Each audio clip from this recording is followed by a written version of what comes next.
Bonjour aux amis de Nîmes, je m'appelle Thibaut, je suis pasteur à Antibes et je suis très heureux de partager avec vous une pensée très simple dans le livre de Jérémie au chapitre 40. Cette lecture que j'ai faite ce matin tout simplement pour vous aujourd'hui. La parole qui fut adressée à Jérémie de la part de l'Éternel après que Nebuzaradan, chef des gardes, l'eut renvoyé de Rama. Quand il le fit chercher, Jérémie était lié de chaînes parmi tous les captifs de Jérusalem et de Juda qu'on emmenait à Babylone. Le chef des gardes envoya chercher Jérémie et lui dit « L'Éternel ton Dieu a annoncé ses malheurs contre ce lieu. L'Éternel a fait venir et a exécuté ce qu'il avait dit. Et ces choses vous sont arrivées parce que vous avez péché contre l'Éternel et que vous n'avez pas écouté sa voix. Maintenant voici, je te délivre aujourd'hui des chaînes que tu as aux mains. Si tu veux venir avec moi à Babylone, viens, j'aurai soin de toi. Et si cela te déplaît de venir avec moi à Babylone, ne viens pas. Regarde tout ce pays devant toi, va où il te semblera bon et convenable d'aller. » Comme il tardait à répondre, retourne, ajouta-t-il, vers Guédalia, fils de Achikam, fils de Shaphan, que le roi de Babylone a établi sur les villes de Juda, et reste avec lui parmi le peuple, ou bien va partout où il te conviendra d'aller. Le chef des gardes lui donna des vivres, des cadeaux et le congédia. Et donc ce qui m'a interpellé dans ce texte, c'est que Jérémie avait annoncé la destruction de Jérusalem, de Jérusalem, oui, par les Babyloniens. Il avait annoncé ce qui allait se produire. Et là, ce qu'il avait annoncé se réalise.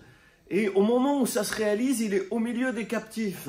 Il participe au malheur de son peuple. Il avait annoncé ce malheur à cause du péché, de la désobéissance de son peuple. Et il se retrouve pris au milieu des malheurs de sa génération.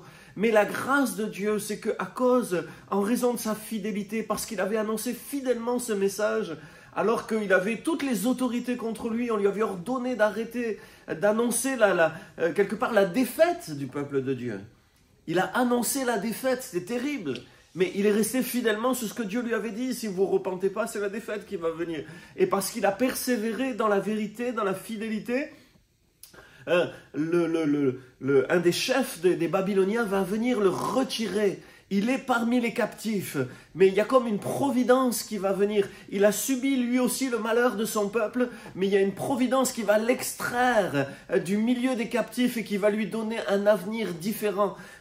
C'est fou, mais ce Babylonien, ce païen, il connaît la prophétie de Jérémie. Et il va lui dire, on l'a lu, mais l'Éternel a fait venir toutes ces choses parce que vous avez désobéi. C'est exactement ce que Jérémie prêchait. Il va entendre un païen lui dire ce que Jérémie lui-même prêchait et lui dire, mais comme pour lui dire, voilà, maintenant tu peux aller où tu veux. Tu as cette liberté que les gens de ton peuple n'ont pas parce que tu es resté fidèle. L'effet de la providence. Et j'aimerais te dire, c'est vraiment ma pensée ce matin, l'effet de la providence. Reste fidèle à Dieu.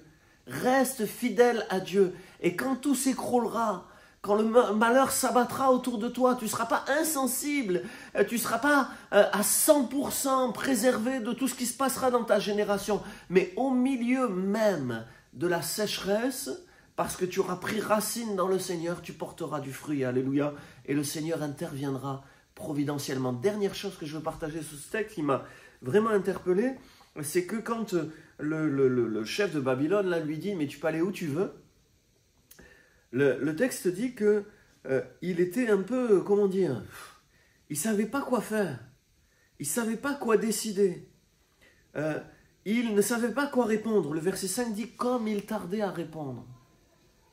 Au fond, il se produit ce qu'il a annoncé, mais qu'est-ce qu'il doit faire?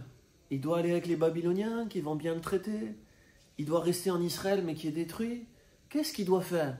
Et des fois dans nos vies, c'est une deuxième pensée, je finis avec ça. Des fois dans nos vies, il y a on ne sait pas trop quoi faire, on ne sait pas comment s'orienter. On sait que la main de Dieu est là, on est fidèle, on est dans ses voies, mais il se passe des choses qui nous désorientent. On ne sait pas comment on doit se décider avec les circonstances qui se produisent. Et ce qui est fou, c'est que alors qu'il tarde à répondre, eh bien, la réponse va lui être donnée par ce païen qui est en face de lui. Reste dans ton pays. Reste auprès de l'homme qu'on a établi pour diriger ce pays. La suite ne va pas être simple, mais quelque part la réponse est venue. La réponse est venue parce qu'il ne savait pas trop, mais parce qu'il était dans la main de Dieu, le Seigneur a continué à le conduire. Non seulement il a délivré de la condition de captif, il en a fait un homme libre, mais il l'a conduit. Il l'a conduit dans ce chemin de liberté vers une poursuite de son ministère sur lequel je ne vais pas m'étendre maintenant. J'aimerais juste prier pour quelqu'un qui est là comme désorienté peut-être dans sa vie par des malheurs qui se produisent et qui dit « Seigneur, je mets ma confiance en toi, je m'appuie sur toi, je m'abandonne à toi, je te fais confiance Seigneur. » Et c'est dans le calme et la confiance que sera ta force. Reste fidèle. Le Seigneur te sortira de ta situation et le Seigneur te conduira dans les voies où tu dois aller, même si des fois tu ne sais pas trop. Mais laisse-toi conduire. Amen. Seigneur, merci de bénir tous ceux qui m'ont entendu maintenant et que ce soit comme un encouragement pour ceux qui t'aiment et qui te sont fidèles, qui traversent peut-être des temps difficiles. Au nom de Jésus, nous voulons être comme Jérémie. Te rester fidèle, c'est tout ce qui compte pour nous, Seigneur. Amen. Amen.